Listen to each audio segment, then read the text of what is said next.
Diana Ross singing "He Lives in Me," taken from that movie The Lion King. It brings the time to some 22 minutes to hit 8 o'clock. Well, this is Love in the Morning, and we want to take a trip to the Volta region. Now, there's been calls for help to be sent to the people along the Volta Basin, that have been affected by the spillage of the Akosombo and the Akosombo dams. Now, areas such as Anlogan, Sogakope, Mepe, and other communities have been submerged by floodwaters, displacing thousands. And like I said, it's as a result of the controlled spillage of the Akosombo and Akosombo dams by the Volta River Authority due to rising levels in the dam. Now, the situation has, over the weeks worsened, and government has been there, plus other stakeholders who have been there mobilizing relief items just to go help the people of the area. Now, like I said earlier this morning, we'll be speaking to Samuel Okudzeto Ablakwa, MP for North Tongue. He'll be joining us to give us some info as to what the situation is currently. But we're fortunate, to also have on the phone lines right now Mama Ga Ajo Sraku IV. She's Queen Mother for Mepe. Mama Ga, good morning. Good morning, sir. How are you? Mama Gan, the Lord is my shepherd, and let me take this opportunity, Mama Gan, to say Baba Nosia, Baba no Mikata. You find yourself in very, unfortunate situations right now. So Baba no to all of you. So this morning, Mama Gan, what can you tell us? What is the situation like as we speak? The situation is almost the same. It hits everybody by surprise, except maybe the VRA. For the rest of us, it hit us by surprise. We are still settling in, thinking about what really happened. Like that dream state. It's as if, we are still thinking about what really went on, what to do. It's settling in gradually. And fortunately, at the moment, we've been trying to work together with VRA, NADMO, and Co. We're not there yet, but we're trying out something. It's a disaster. You think as you go. So tell us, how are you guys coping? The situation is the same. How about putting body and soul together? What are you doing? Because around these times, I know that it will be very difficult for many people. Cooking and all, it might be a challenge. How are you people able to put body and soul together? Yeah, for now, a few shops that have items are still selling because some parts of the town were not that heat. But some people lost everything they have, as in they had to get out of their home, so they lost property and stuff. So for those people, it's very hard. And if you don't know Mepe well, you think it's just a small place. Well, it's not that big, but the population is big. That's the difficulty we are having. We are not like 2,000 or 3,000. We are about 16,000 now. And majority of us are displaced. So it's never enough. Nothing is ever enough. Like people are bringing us water. People are bringing us fresh water all the time. But by the time it lands, it goes because you want to give people water so they are not tempted to drink the wrong water, right? Nothing is enough. That's just the point. People have brought us food. You look at the food, you think, okay, by the time I finish sharing, less than a quarter of people will have it. So we've been trying to hoard a little till we have enough to launch out. Because the real hunger hasn't even started yet. It hasn't started yet. So it's not easy. It's not easy. People don't even have clothes to wear, sleepers, women with their issues, soap. There are mosquitoes all over the place. It's a difficult situation. It's a difficult situation. For my listeners and viewers who are watching and listening to you right now, if somebody, for example, wants to donate something, support the people of Mepe, what do you think? What would you say you need, and how do we get it to your people? We need food. We need water. We need toiletries. We need clothes for those who lost all their clothes. We need mosquito net and maybe mosquito coil if it will ever be enough. And we don't know if somebody can offer to do some fumigation for us, say Zoom Lion, if they can offer to do fumigation, strategic ones. So we move to this side, they fumigate here. I don't know how they can plan that, but I think some fumigation will help. Yeah. Talk about help centers. So, for example, somebody wants all these things that you've touched on. Somebody wants to donate something. Is there a help center or a helpline somebody can call and say, okay, fine? Yes, please. There's a helpline. I don't have it offhand. I can text it to you later. There's a helpline. Because Traditional Council and we have a group called the Mepe Development Association. We're working together. And we have a place where we receive everything. So there's a helpline. Unfortunately, I didn't know if you're asking, so I don't have it offhand. And so, but I'm happy that you've said to us that you furnish us with a number, so we'll share it with our audience and our listeners so they can get in touch and support. But again, yes, with all this flood waters, how are you able to sleep? Where are residents sleeping? Where are your people sleeping? Okay, so we have camps. We have camps in, say, 4 schools. And they have some shelter, but they are packed. So in case there's any disease, it will be very easy to, go around everybody. They will share the disease nicely because they are packed in the rooms. And people have moved to those areas that is higher ground where they have relatives and all that. So most of the houses are packed and the landlords have to provide for them, some way, somehow, because these people have left their things in the water and have come to you. You have to find means of taking care of them. It's a very difficult situation, but we are trying to pin things down, more or less, yeah. You need to find strength somewhere and be strong, for your people as well. Yes. Having said that, you mentioned, if there should be any disease right now, it could spread easily. We know that the Ghana Medical Association have been to the Volta region. They are scared about, waterborne disease and all that. Mm-hmm. What is the situation like by way of health? Has there been any challenge of a sort? Not much yet. But looking at how the water is contaminated, it's getting blacker, it's getting thicker, it's developing a smell. And we have the health directorate behind us. They have suggested evacuation, but to where? Who does it? The plan is no plan is concrete yet. As the plans are not concrete yet, Mama, we hear that there might be more spillage. What would that mean to your people, to you and your people? That would mean a bigger disaster. Because for me now, in my house, it's not inside the house. It's on half of my compound, but I can't go there because the road is blocked with water or flooded with water. Another batch, it will be terrible. Another spillage. But when I asked the VRA boss, when the president visited, he said by their calculations, there isn't going to be any major spillage. And I told him that is hope, because with climate change, you can't really predict what's coming next. And I tried to get him to say what exactly they would do for us in case. How fast can you evacuate us? He wasn't able to answer. So as it is now, we can only be with our people, serve them their water, food later, that kind of thing. But when it comes to the crust of the issue, where the experts have to tell us, we've not heard much. And I'm worried because they themselves are not sure. Yeah, because like you said, they're hiding it from us. I'm not sure they're hiding it from you. I'm sure they themselves might not even have the right information to share with you. And like you said, he said no major spillage, which means that there will be some spillage, but he cannot tell. Spillage hasn't stopped. Wow. It hasn't stopped. It's a continuous process.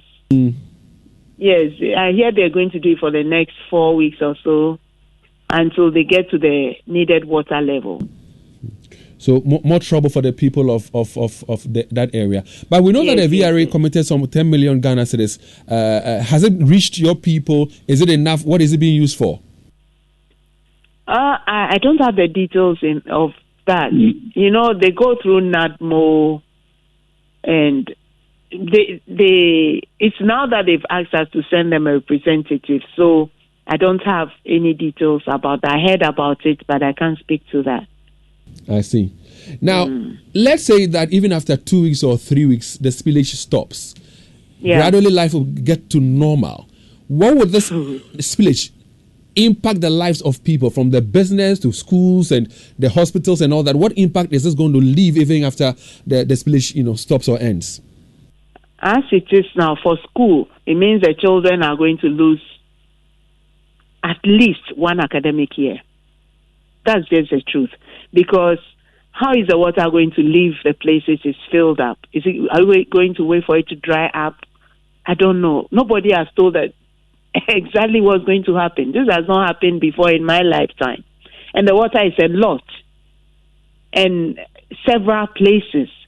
Are we going to wait for it to dry? Are they going to pump it out? Is it going to recede gently by itself? We don't have answers. But at least one academic year will be lost. That's much. And, Mama, under such circumstances, people who suffer the most are children, the aged, women, and the vulnerable, people who have sicknesses. Are they being given some very, very special treatment, or they are just being lumped up to ordinary people to go through the suffering? No, yesterday we sent the disabled. Fortunately, they have an association. We send them some food. We always send them water. Today we'll serve the aged, and then the next group will be the general group. But we'll have distribution for women separately, because then they would have to take some feminine stuff plus the food, and then the men's stuff will also be different. That's the plan on the ground. I see. What can you say to people who have already contributed, to help the situation you find yourselves in? I'm sure that there are some individuals or some organizations you'd like to say a thank you to. Oh, yes. So many individuals have done well. I mean, they've been sending in their token, my nieces, my nephews, my own children, myself, my husband. And then we've had the Tanker Drivers Union come around. The Christian Council has been there. UP Church has come.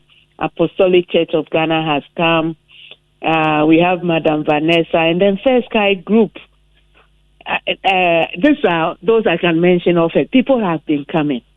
Except, like I said, our numbers are so huge, it's never enough.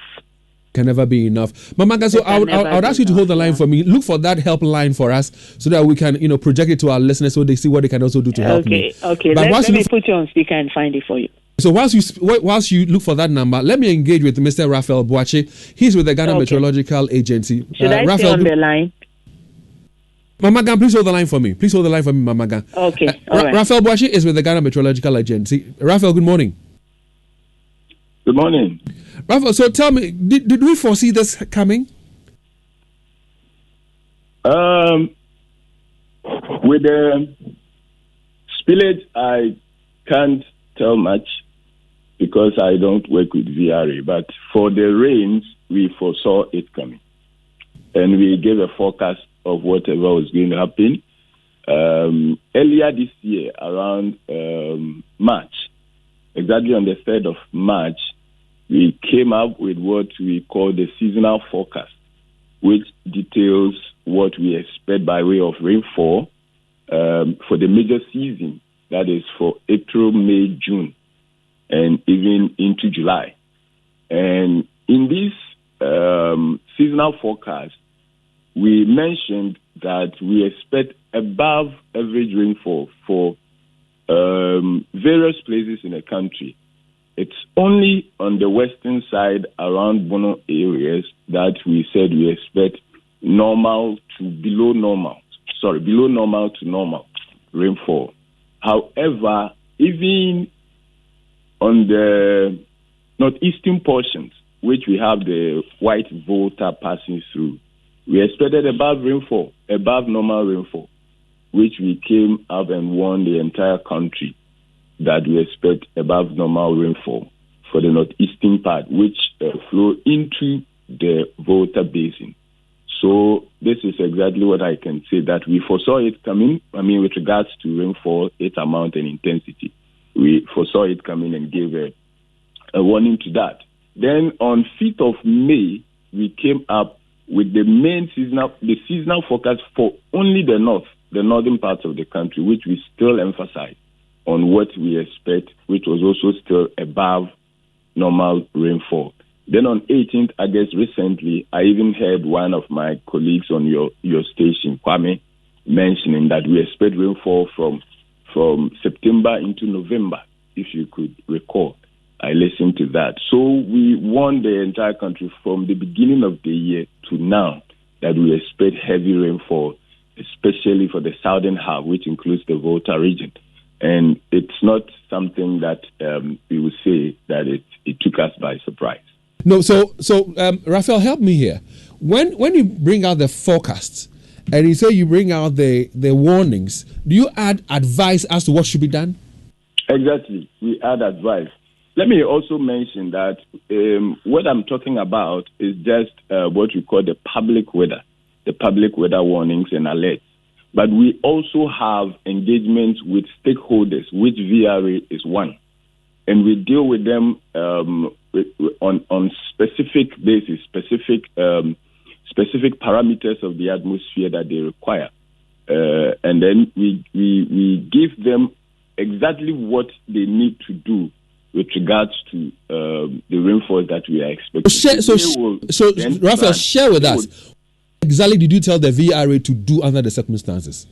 Yes, we actually will not know their mechanisms as to how they go about their thing, but we shall give them the amount of rain and we shall give them what to expect with regard to the rain, and they will actually plan as to how to control their spillages or the mechanism with which they can prevent any disaster from the heavy rains that we are expecting. But for the public, we give advice.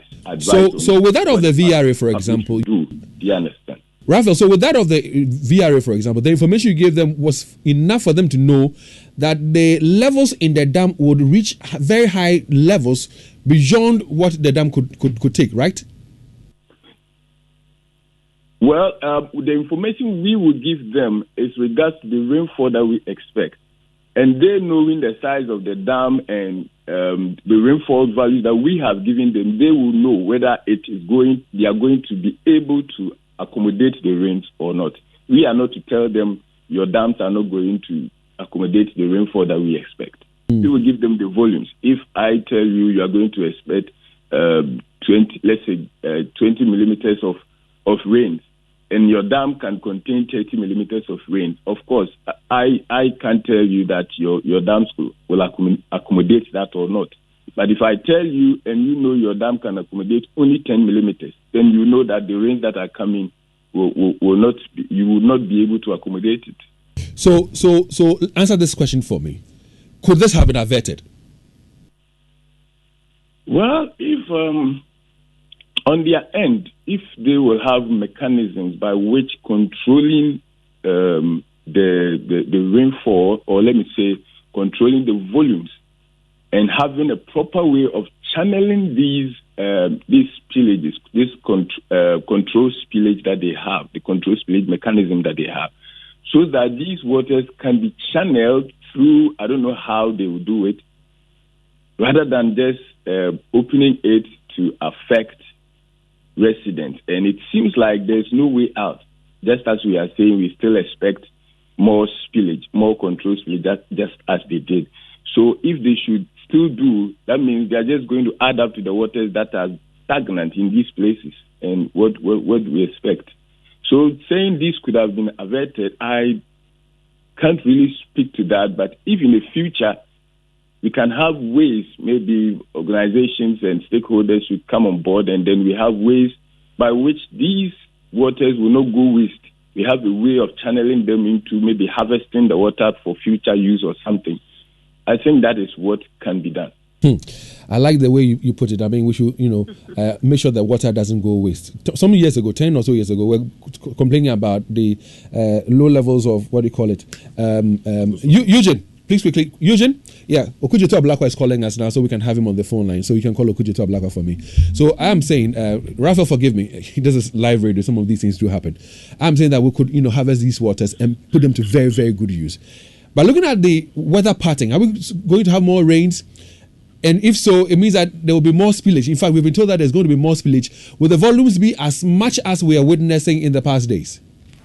Yes, from August, as I said, your station hosted my good friend Kwame there, and he gave the forecast for the minor season, and the minor season spans from September into November before the Harmattan begins to set in somewhere early December. So we still expect, we have not even entered yet into November. We still expect heavy rainfalls for the southern half, which includes the Volta region. And therefore, the spillage, as they talked about, sure, they are in anticipation of the rains. And I think even before the rains are coming, they still say that the water levels are high and they still need some spillage. So adding that one to what we still expect, then I think there's still going to be more spillage because there's going to be some rainfall coming. Well, the MP for North Tongue, Honorable Samuel Okudzeto Ablakwa, is on the lines right now. Honorable, good morning to you, and thanks very much for your time, sir. Hello, can you hear me? Honorable Okudzeto Ablakwa, can you hear me, please? We lost him on the line. We'll try and fix it. But so, Raphael, what advice would you give, knowing that there's going to be more rains, more spillage? What advice would you give? I think the VRA and other stakeholders should be swift and should take into consideration the lives of the people there, and then let's come together and plan ahead, as I said, on the next move to prevent this. We can't just sit down and be saying that is what should happen. If that's what should happen, then there shouldn't be any residents, any people living around those places, because there should be a way. I don't think in other places where they have dams like that, the only way is to just spill water to affect the lives and properties of people. So let's have a way, let's sit down and then let's come together and see the way forward by maybe constructing certain main channels or some drains to contain this water, to move them to a particular place to harvest them for use in the future, rather than just destroying lives and properties because we need to just spill. Because for us, the rain, we are mandated to give advice on or early warnings concerning rainfall, and we will always be there to give. But taking it into your plans and planning ahead so that it doesn't affect lives of people lies in the hands of these agencies. We are together also. We are ready to help. Raphael, hold the line for me. Samuel Okudzeto Ablakwa is back on the lines. Honorable, good morning to you. I can say. But for the public, let's also advise that the rains are coming.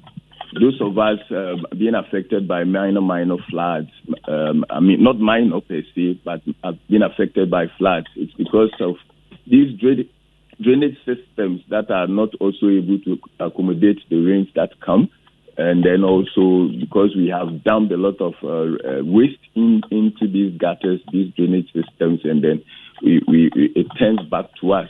So we advise that we also put a stop to this. Ralph, thanks. And hold on for me, Raphael. Hold the line for me. Honorable Samuel Okudzeto Ablakwa, good morning. Of rains like this. Hello, Okudzeto Ablakwa, good morning. Hi, good morning. Good to have you. Now I can hear you. Good to have you on our show this morning. And on behalf of Team Love FM and the people of Osekrom, we say have our sympathies. We know that these are challenging times for you and your people. Thank you very, very much. We really appreciate your solidarity. We appreciate your empathy.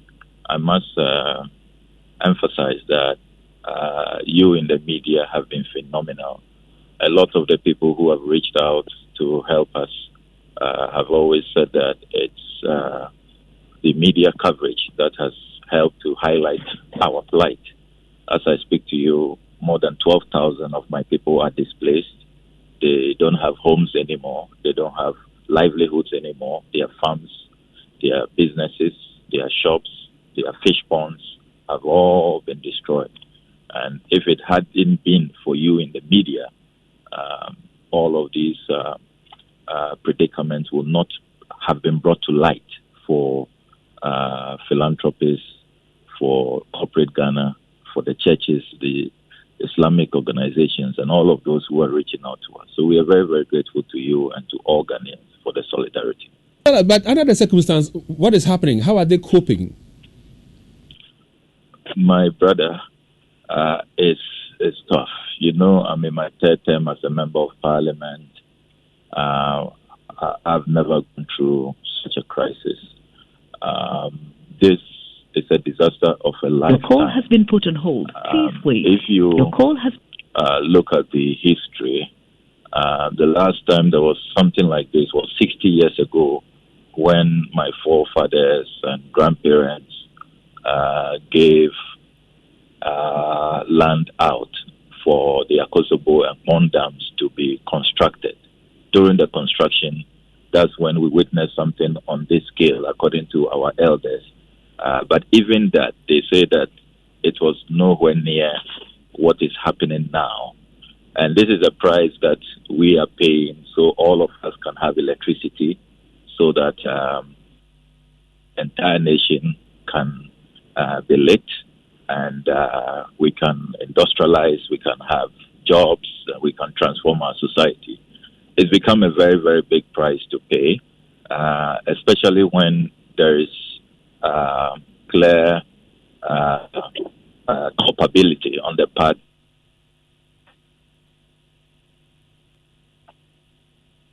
It's totally avoidable. If you come to my constituency now, my brother, you see that virtually half of the constituency is submerged.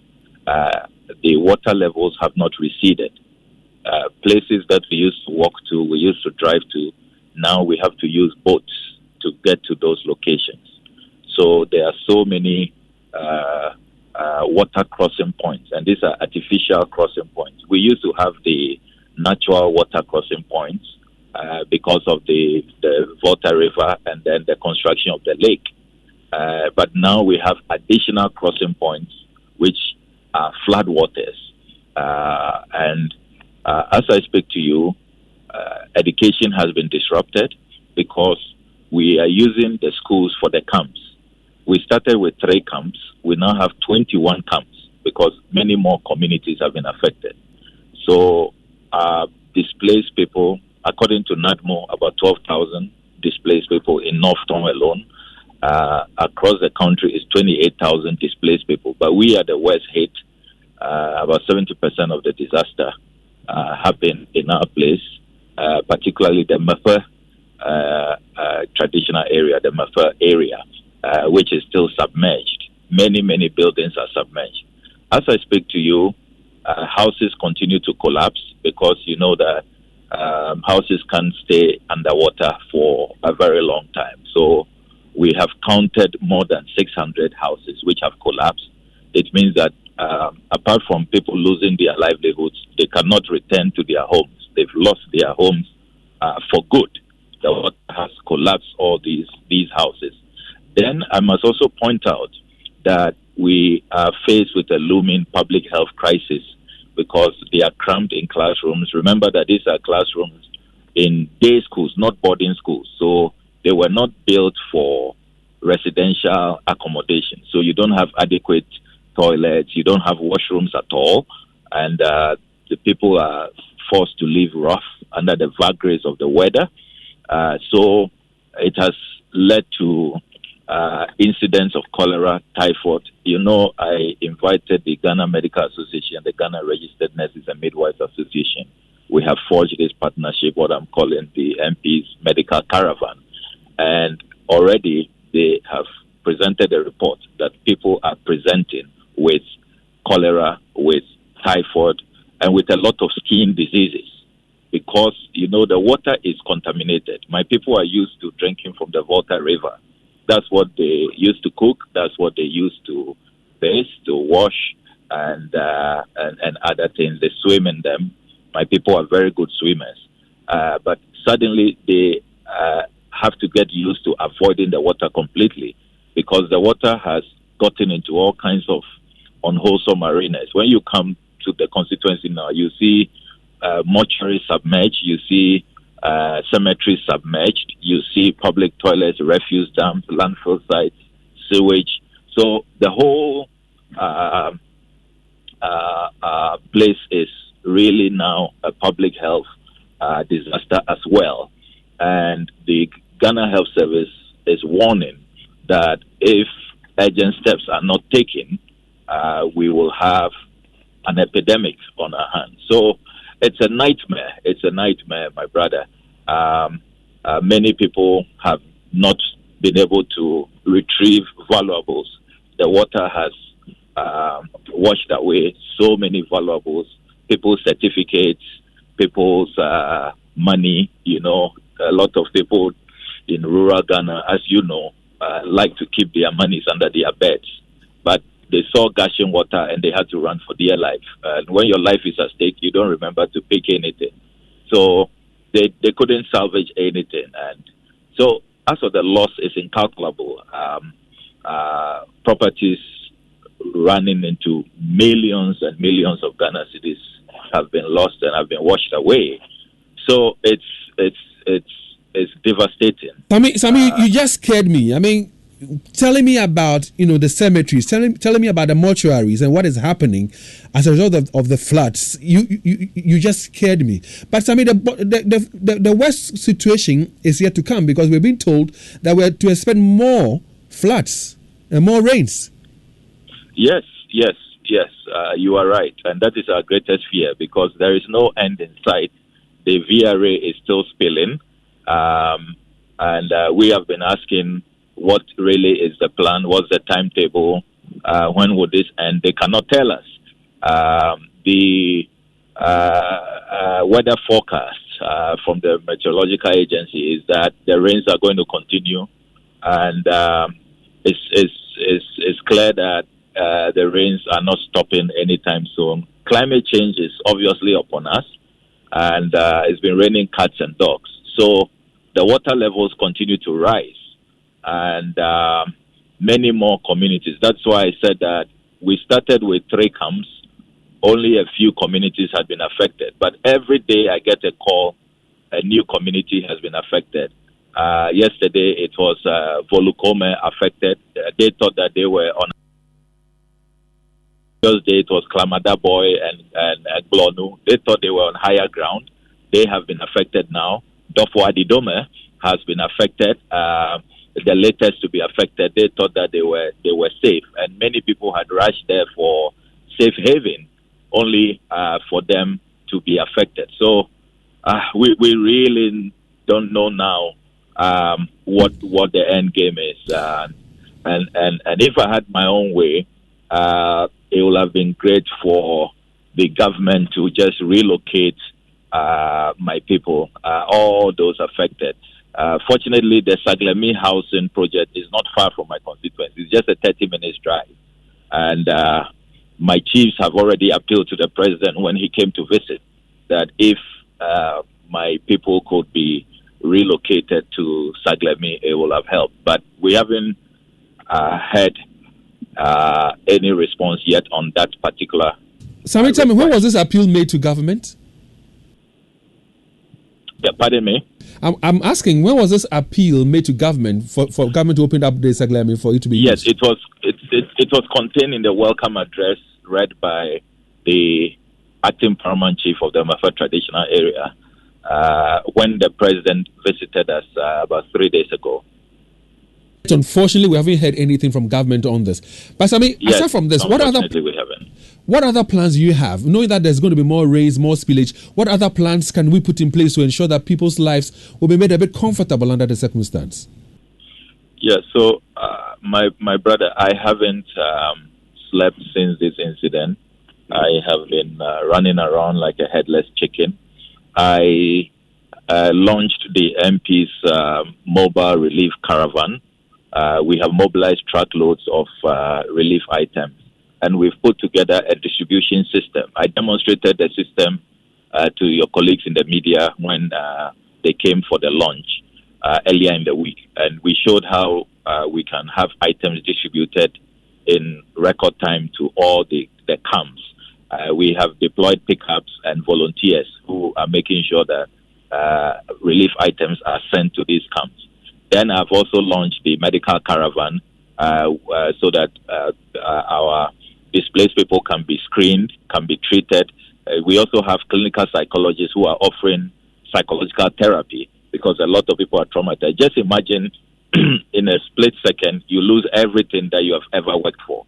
Your entire house, your work, all your certificates, your documents, title to your land, your properties, everything is gone. You are just bare, virtually naked. You will be traumatized. So we are offering that psychological trauma. Then we are also mobilizing for support, and I must commend you in the media, corporate Ghana, the churches. The response has been phenomenal, and we are really touched by the show of love and solidarity. I must also reveal that only yesterday I cut short for the construction of resettlement houses. And I must commend First Sky Group of Companies. It's a partnership with them. They are coming with their construction firm called Construction Ambassadors to construct these houses. And they said that we should provide land. So, fortunately, we have provided free land. And then we are also offering communal labor. Our youth are standing by. So yesterday, the equipment arrived. And at least that will help. Even if it cannot take all the displaced people, it will go a long way to relocate our people. Because what the advantage of these resettlement houses, let me say the advantages are three. One, it will begin to restore the dignity of my people. I mean, you shouldn't be living in classrooms. You shouldn't be living on the school compounds under the vagaries of the weather. I mean, no human being deserves that. It's dehumanizing. So it will begin to restore their dignity. Number two, it will also mean that they can now have healthier conditions to live with, where there will be places of convenience, washrooms, and what have you. So they can live decently. Then number three, which is really important, particularly for our children, they can now begin to leave the classrooms alone, so that we can prepare the classrooms again for academic work and get the children to return to school. Because mind you, as my people are at home, their colleagues across the country are learning, and they are going to all sit for the same BC, for the same WASI, and what that means is that they will not be competitive. I mean, nobody is going to wait for them or set a different set of questions or create a different marking scheme for the students in my constituency. So I am worried about the way they are losing, valuable man hours because we are using the schools as safe havens or as camps. So these are the three main advantages. Again, and having these displaced people resettled, and I salute the First Sky Group for partnering with us to achieve that. Sammy, again, I read something last night where you were saying that after all this settles, you'll be looking for compensation and resettlement for your people. I'll be coming to that shortly. But again, I read yesterday that you didn't even have lights. Although you guys have the Akosombo Dam that supplies us power, you don't have lights. What's the situation like right now? Do you have power? Yes, what you read is accurate. The ECG had to disconnect large parts of the constituency because their substations were underwater, totally submerged. And their fear was that there would be mass electrocution if they didn't take urgent action. And I commend them for that preemptive and precautionary action. So I can confirm to you that large parts of the constituency remain cut from electricity supply. And we are not worried about that because it's better to live in darkness than to be electrocuted. So we understand what the ECG has done in that regard. At least they have acted faster than the VRA. So we value their intervention. The Ghana Water Company has also cut water, so we also don't have water. And what the Ghana Water has explained is that their substations have been submerged, and they also don't have electricity. Remember, they need electricity to pump the water. So once electricity is cut, they would also not be able to supply water. They also want to assess the integrity levels of the water systems, whether the contaminated water has gone to contaminate their own water reservoirs. So again, that is a precautionary measure which we appreciate. So what we are doing now is to bring in tankers. We are also receiving a lot of donations. Yesterday, Voltic was with us, and I want to commend them.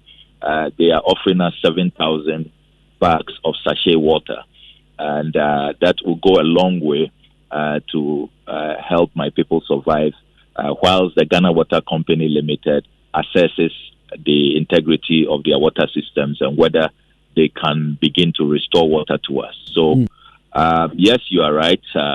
No electricity, no water in many, many parts of my constituency, and you can just imagine this is a nightmare. And that is why we have been appealing for the declaration of a state of emergency, because all the tenets, all the qualities, all the characteristics of an emergency situation is rife, is so apparent, is so palpable.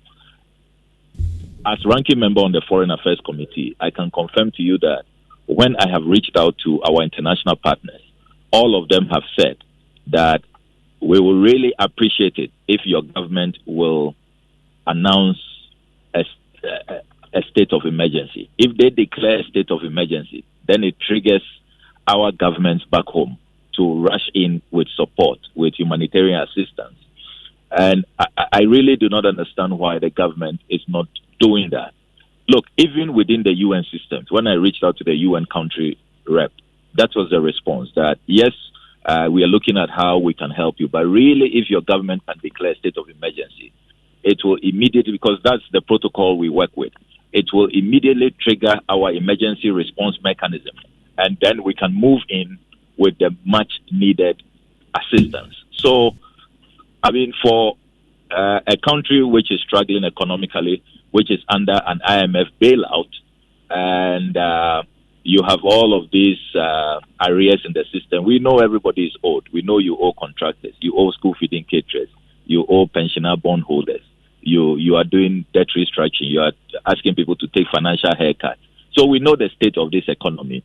So not that we want to put pressure on the government in terms of our needs, even though it is their responsibility, and even though we also acknowledge that when we were approving the 2023 budget, we approved a line item for contingency, as we do every year, about 600 million. And one wonders where those contingency funds are, because it is for emergencies like this. That is why you approve a contingency. It's not for National Cathedral, as they were doing the last time, and we had to stop them from abusing the contingency fund. So, keep pushing. I am concerned that this declaration of a state of emergency is delaying, because looking at the state of this economy, it will really have been helpful with that declaration.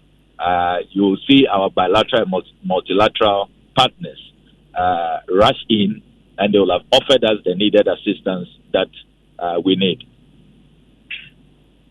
So, I mean, all I say is continue pushing. Government would declare the state of emergency and all that. But again, I spoke to the Queen Mother of Mepet not long ago. I'm so sure she's on the line. My concern is under such circumstances, Sammy, the children, the women, the aged, the sick are the ones that are most hit. Looking at, the Volta region in total, not only Mepet, you visited a lot of places. Are there any special, helps being given to these people, the aged, the sick, the women, the children and all that? Thank you very much for that question and for your concern about the aged and the vulnerable. First of all, I must commend my youth. They really have been awesome.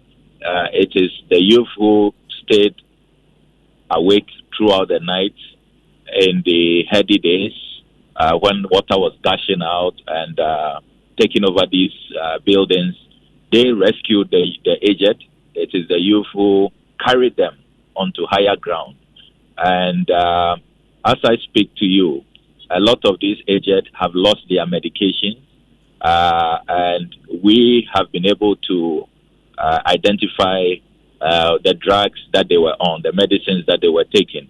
So I have provided medicines for the medical doctors who are on the outreach, and they are replacing their medications.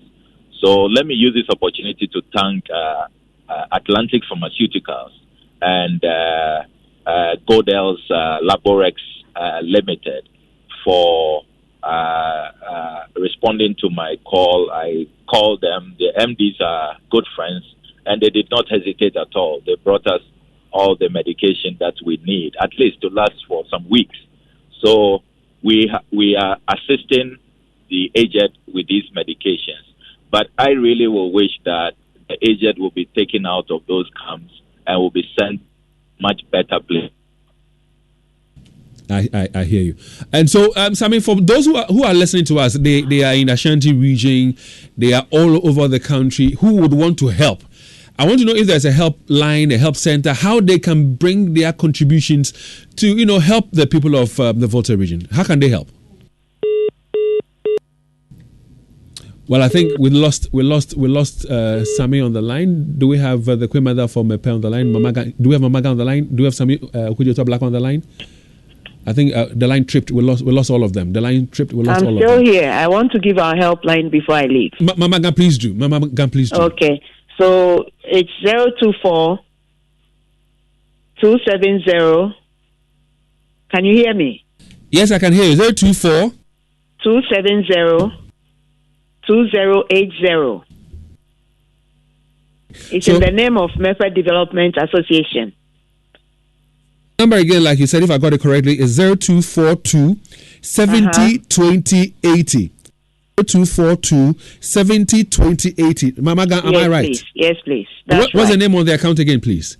Mepe Development Association. And so listeners out there, viewers out there, let's support, the people of Mepe. Let's support the people of Thank you so much for the help. All right, I hear Bye. you. So Sammy is back on the line. Samuel Okudzeto Ablakwa, MP for North Tongue, is back on the line. So Sammy, let me ask this question because we're running out of time right now. I'm saying that for people who are listening to us, I appreciate him so much. He's shown leadership. He hasn't left us alone.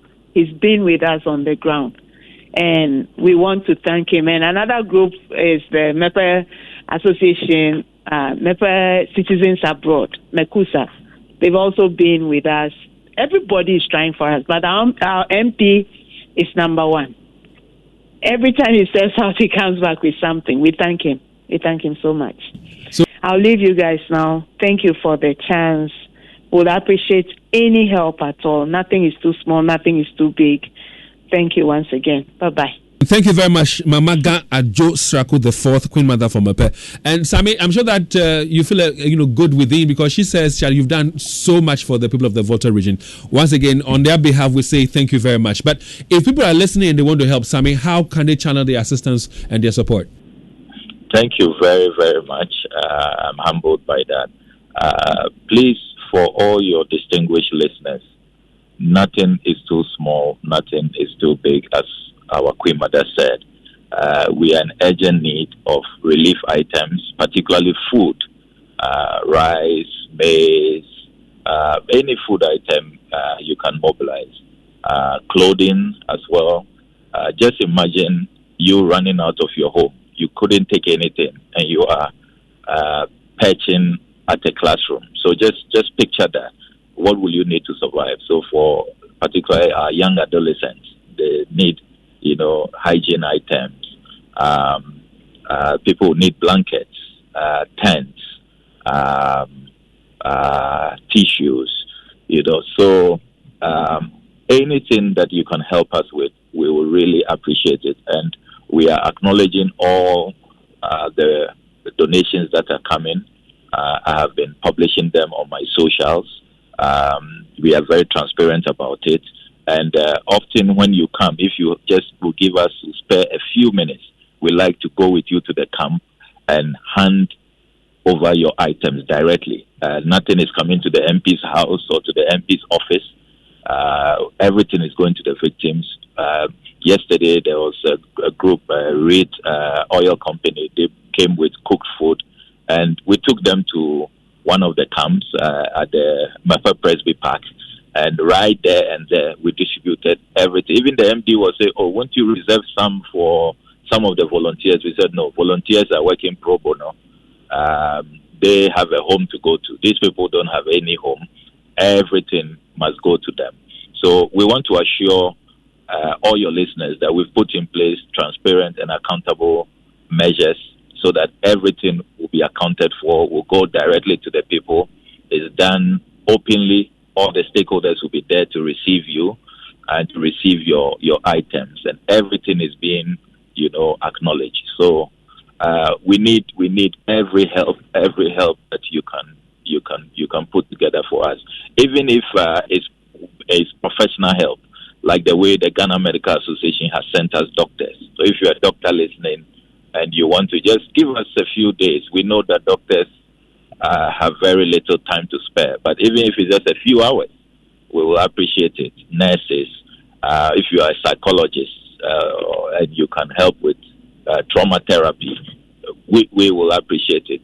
So it's not only in cash or material support, but if it's even professional by way of your expertise, if it's even just your energy coming to help us to share food, to share mattresses, to share blankets, we will appreciate it. I mean, just imagine over 12,000 people. So it's a huge, logistical operation.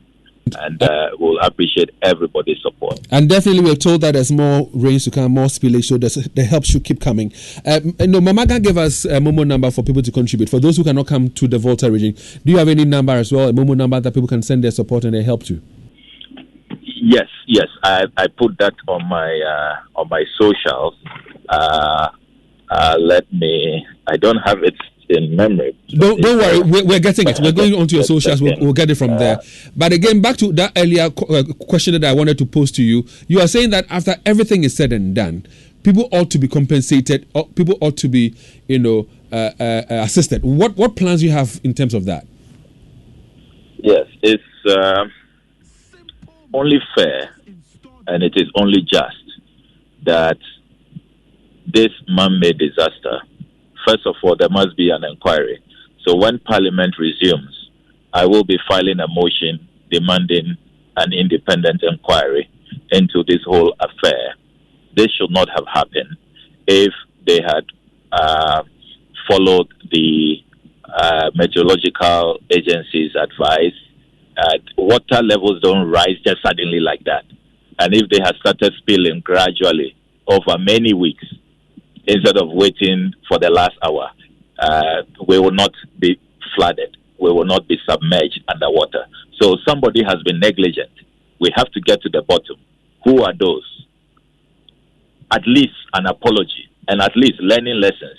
What I like about other jurisdictions when these disasters occur is that they go into the matters thoroughly so that there will be reforms, institutional reforms, so that it does not recur. You hear them say never again, and truly it never again comes to pass. So it is important that we get to the bottom. And then when we have done that, there has to be justice. Look, you can't just destroy people's life earnings, their homes, their properties, their livelihoods, their businesses, and think that you get away with it. I mean, in which society does that happen? So there has to be full compensation. And I'm surprised that VRA is still silent on this matter. The VRA must know that they will be made to pay full compensation. As long as I remain member of Parliament, they will pay full compensation. If we don't get them to pay through the formal governance structures, through Parliament, and through pressure on the government, I will initiate class action. I've already spoken to my lawyers, and they are standing by. We have documented tremendous evidence of what has been destroyed, and we will go to court. We will take class action. We will demand full compensation. You can't come and ruin people's lives, destroy people's lives, and think that you walk away. This grave negligence and recklessness will not go unpunished, and victims would not just do famanyami. No, we've done enough of that for so long. We can't do it again. And so as for that, I'm passionate about it. I am relentless about it. I am resolved that there will be compensation. So they must know. People must get their houses back. People must get their valuables back. People must be compensated. That's what happens in any civilized jurisdiction. You don't just destroy people and get away. Our motto as a country is freedom and justice. So justice must manifestly be done in this matter. And as for that campaign, it is on, and we are uncompromising about it.